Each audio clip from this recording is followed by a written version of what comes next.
शिरसा देवं गौरीपुत्रं विनायकं भक्तावासं स्मरे नित्यम् आयुः कामार्थसिद्धये। प्रणम्य शिरसा देवं गौरीपुत्रं विनायकं भक्तावासं स्मरे नित्यम् आयुः कामार्थसिद्धये।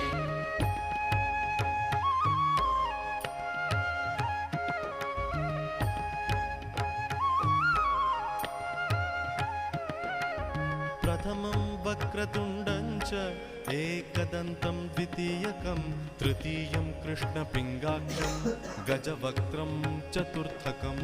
प्रथमं वक्रतुण्डं च